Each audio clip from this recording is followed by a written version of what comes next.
Welcome to Scrollplay, the Elder Scrolls Online role-playing show. I'm your host, the Human Floyd, and today we're going to get magical. In just a little bit, I'm going to interview 3 mage role-players, one from each faction on the NA Megaserver. But first, I want to tell you about a project that a buddy of mine is working on. It's an audiobook set in the world of the Elder Scrolls Online, and it's written and voice acted by the role player known as Canadian Man. Here's a quick excerpt from it. Speak to the vegetable salesman down the street. He visits Burma often, understand?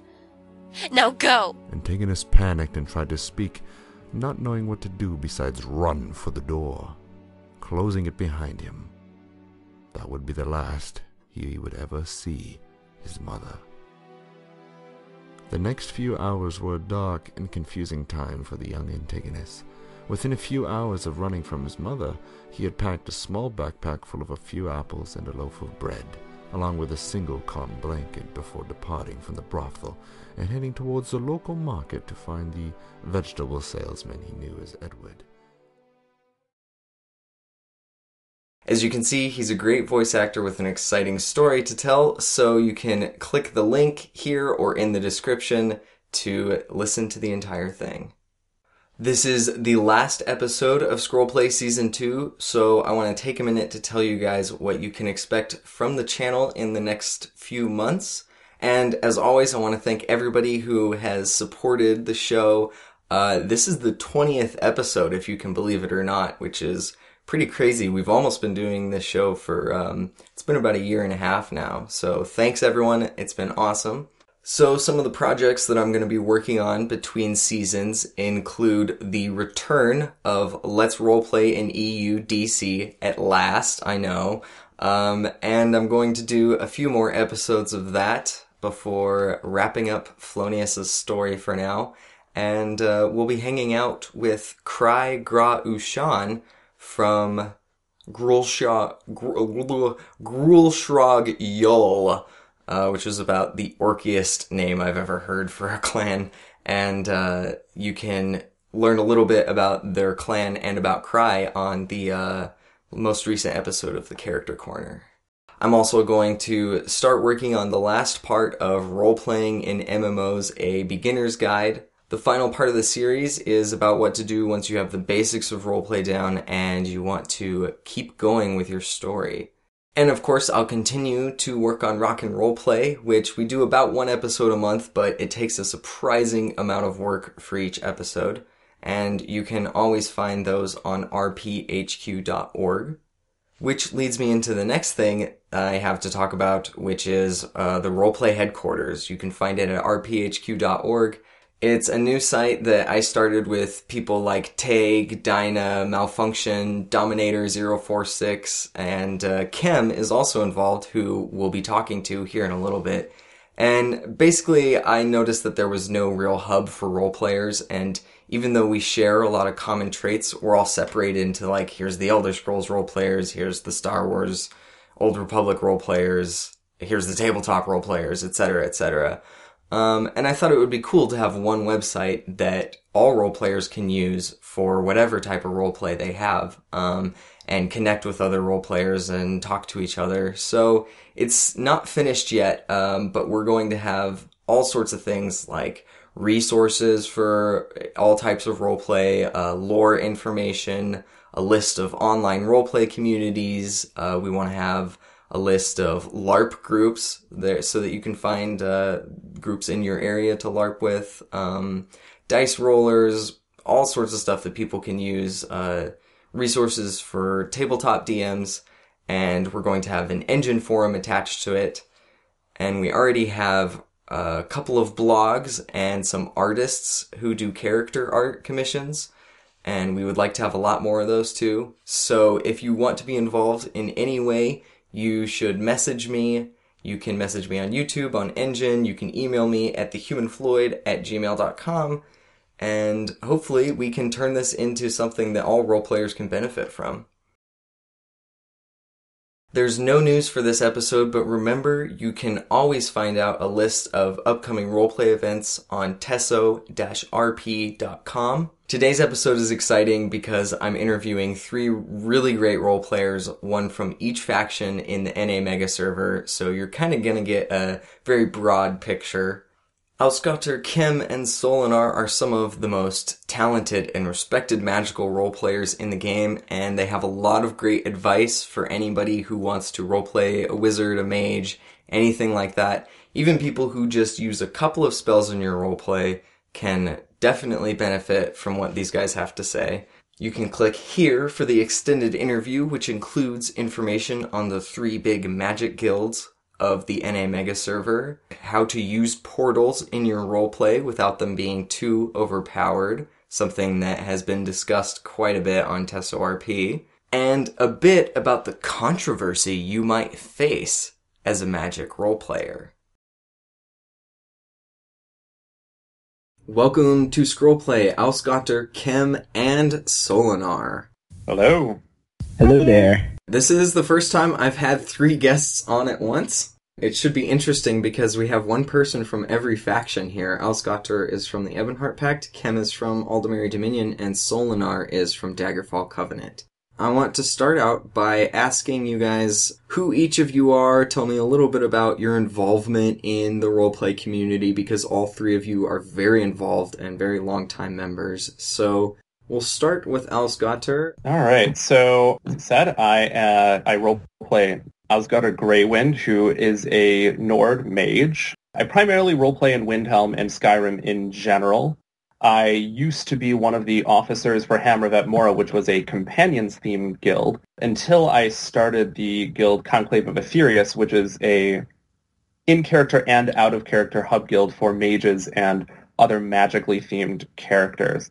So most of the work that I do is involved with that, organizing, assisting with, and participating in magic and magic-related roleplay, as well as things in Skyrim in general. I also occasionally help to settle out-of-character disputes or conflicts, since I used to be one of the counselors for Skyrim, and we were sort of a group that manages OOC disputes and helps to plan Skyrim-wide roleplay.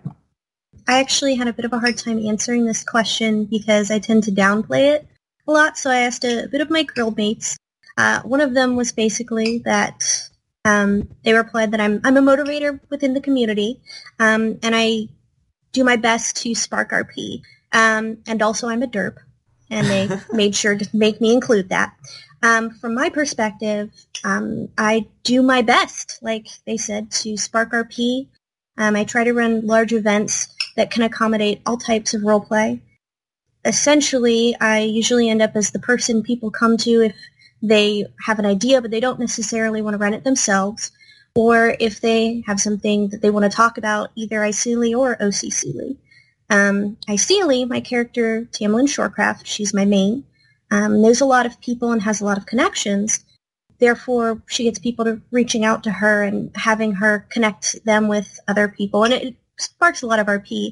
OCCly, I like to think of myself as approachable, and I have a lot of people who come out and either want to know more about magic itself, or the guild that I run, or just where can I go to get XYZ roleplay, and generally I can point them in the right direction. So, yeah, that's what I do. All right. Well, I play the character Solinar Firsthold, who is an Altmer mage and a wizard in the Mages Guild. I've had this character since early access of the game and have been on Daggerfall Covenant for most of that time. I run the Guild of Mages Guild, which is I made about a little over a year ago now to serve as a community for people wanting to roleplay Mages Guild characters. I've hosted a lot of events on the Daggerfall Covenant. Probably most notably would be my lectures. I've played a little bit on EP as well, as some of you may know me as Icantar.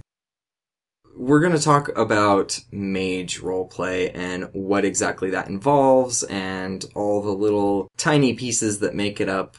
I think some people, when they think about mage roleplay and scholarly roleplay, they might think like, what is that? Like, how do you roleplay being a scholar? How do you roleplay being a mage beyond just shooting fireballs?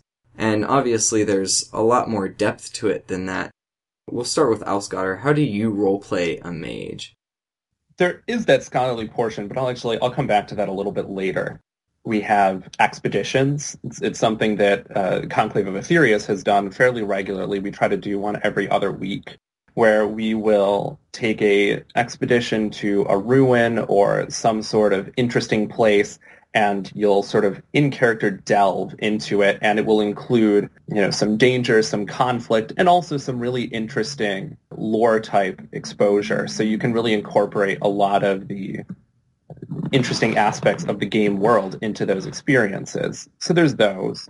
And then also, probably one of the biggest things that we do is acting as the magical or professional assistants for other roleplay plots or events. So if somebody has some really cool plot idea and is anything remotely magical in nature or dealing with monsters or something else, frequently mage role players will be called in to act as sort of the expert for something or to deal with a particular problem. That is where some of the scholarly stuff comes into play, and that can be fairly interesting. So when you encounter a novel problem, it's sometimes fun to get together with other characters and discuss in character and try to come up with a creative solution to that. Absolutely. And then lastly, of course, mage role players are, just like any other role players. So you're not going to do magic role play all the time. You can do the tavern events, you can go to open events. So I think it's a very rich and rewarding area of role play, though. When I was in kindergarten, I always thought my teacher lived at school, and I think some people think that mages live in the Mages Guild. Yes. No, definitely not. So, Chem, how do you do mage roleplay? What does it look like in practice?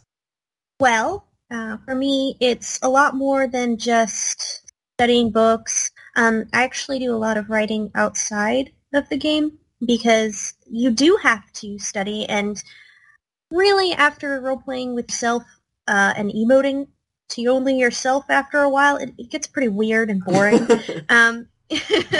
Weird and boring. I love that. Well, I mean, there's only so many ways you can, stir a test tube by yourself. It's not very fun.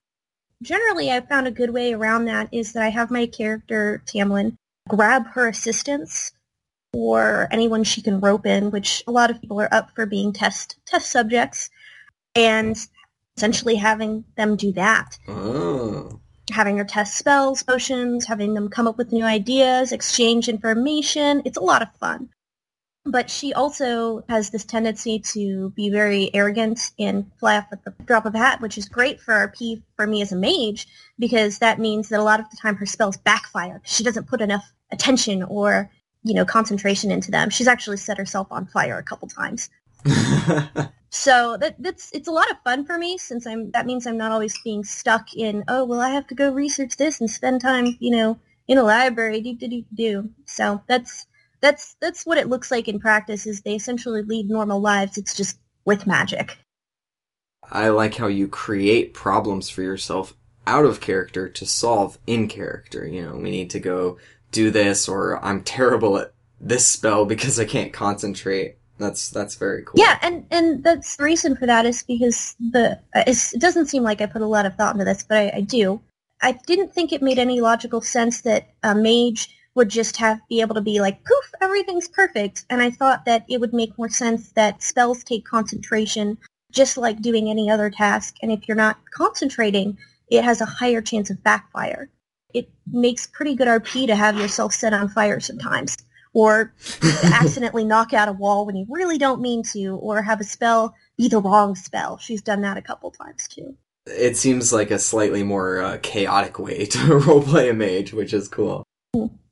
I think, though, the one thing that sort of in a way deters people from wanting to play something like a mage is that you do have to do a lot of thinking when you play one.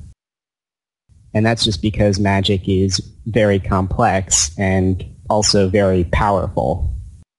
So to do this, what I have found best is to have my character try to limit their studies to having, one or two major studies and just sort of focus on that.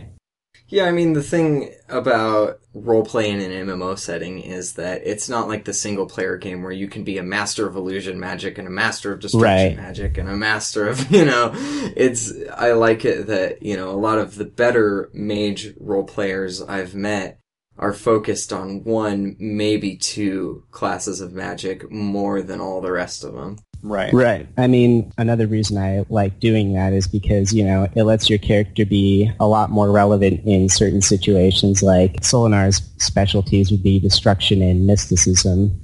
So if a mystic or something is needed, he would be good for that. Although since he's not, as skilled in restoration, that leaves me the opportunity to get one of my other mage friends involved, like Anna, for example, who plays a healer. And that's always fun. Yeah, definitely. If you're only really, really good at a couple of things, then when a situation arises where mysticism is needed, for example, it makes it a lot more rewarding than always being able to fix everything all the time. Right. Having weaknesses, I think it also does force a certain amount of creativity, because if there's not an easy solution to every problem. So, you mentioned the healing thing, Solinar, and that's also an issue for my character. When you're in situations where that's a problem and there isn't somebody like Anna or Seasoned Shadows around who can help you out, then it forces a more creative or improvised solution. Absolutely, yeah. Creativity comes from limitations. I totally believe that. All of you guys said that you do some off-screen stuff too. You're working on like writing lore books and doing some lore research and stuff like that. ES lore doesn't have every single answer to every single question that we have, which can be frustrating at times, but also exciting because it's, like we were just saying, limitations cause you to become more creative. Solinar, do you find that you have to fill in gaps sometimes in the lore, and how do you do that? Yeah, I sometimes do feel like I have to do that, but what I try to do the most is I try to use the lore that is already there as sort of a basis for, I guess, how I would want to try to fill in that gap. Yeah, I can definitely see how you would want to base any gaps that you fill on lore that you already have. Yeah, I find myself filling gaps a lot, but normally what I do is I try to look at if things fit logically. With Magic RP, there is a lot of times you kind of have to just wing it. But the rule of thumb that myself and my guildmates try to follow is, does it make sense? So if there's something in real-world knowledge that maybe inspires or would be analogous to it. So, for example, I have real-world background in chemistry, and I use a lot of that as inspiration for alchemy, since, obviously there's an incredible amount of similarity with those two things. So I'll combine that sort of common sense and a little bit of real-world knowledge and logic with the basis of in-game lore. Totally. Yeah, it's kind of like a blacksmith role player doing a little bit of research about real-life blacksmithing and then applying that to mithril and, these fictional elements. Or had a really fun lesson once where I was talking about elemental magic and somebody asked me a really way out there question that I was not expecting, and I ended up improvising using twisting some knowledge about physics that sort of made sense for magic in that setting. So, you improvise, but you do always try to stick with the foundation of the lore and also to stick with the general flavor of the lore. I mean, that way it doesn't really stick out as being wrong. And also, if you stick with that consistent flavor and a consistent basis of lore, then the disparate mage role players who are all existing in this game can more or less interact on common ground, since, roleplay is all about consensual reality. So if you have that established lore, that provides us with that basis for consensual reality. Absolutely. And I think it's fun, too, that a lot of mage role players are really into science, at least one form of science. It's fun how the two kind of correlate really well, and you can take your real life science knowledge about whatever it may be and kind of apply that to the magic and actually make it work in a way that makes sense both in Tamriel and kind of the real world too. Yeah, absolutely. I'm actually a zoology, geology major. I want to be a paleontologist eventually, so I'm hoping for my PhD, and I've actually used some of the chemistry and some of the venomous versus poisonous stuff that I've learned in class, right? And just through my own research in my potions. It's a lot of fun kind of nerding out when you're doing like your own RP, because then you can be like, well, it makes sense because of XYZ, because in IRL, that's what happens. And since Tamriel does take a lot of things from real life and sort of applies them, you can kind of fudge some stuff and be like, well, here's why it might work in Tamriel. So right. And I mean, and especially when you're dealing with topics that will almost 100% never actually be covered by in-game lore. Mm-hmm. Or like my thing, I got a question about spell stability, and why do spells collapse and stuff like that. So I ended up modeling it on molecular bonding theory and talking about stability or instability of molecular bonds, because it made sense and it totally worked out. So just like, this is how it is. And it's fun. Nice. Yeah. And a lot of people are like, well, that's just a lot of effort. And I'm like, yes, but it makes so much sense. And it's so much fun to be able to like, geek out while you're making spells up. You know what I mean? So. And I think the biggest thing for that, and you kind of hinted at it there, is that if it makes sense, then it will also make sense to other people, which then means that other people can use those same ideas and explanations. So, like I said, one of the biggest difficulties with mage roleplay is when there is doubt, because then it prevents there being common ground for common RP. So if you can sort of house rule some of those commonly encountered areas of doubt and everybody kind of accepts it, then it allows for much more comprehensive and cooperative roleplay. So the other thing, which I'm very happy to have the opportunity to plug here, a couple weeks ago, we've been talking about this forever, so finally sort of started the ball rolling with this. I've been sending out messages, and I posted on the TSO forum about a tri-faction mages gathering, so sort of like the symposium that we held in the Ebonheart Pact, but for all three factions. So the idea is, since cross-faction roleplay is quite hampered at the time, we would pick a faction that it would be hosted in, and people would make alts of their mage character in that faction so that they could attend. So obviously we're hosting it in a non-phased area. So this first one around, we're going to be hosting it in the Eldmeri Dominion faction in the North American server. It'll be sometime in January. The exact date has yet to be determined because we're checking with people's schedules and trying to find a time that'll work. But the idea is this will be a 2-day event over a weekend, a couple hours each day, because you don't want to, make it too gruelingly long. So we'll spread it out a little bit. There will be, lectures. There'll be services. Will be a lot of just meeting and interaction to allow for this rather unique genre of role players to interact between the three factions.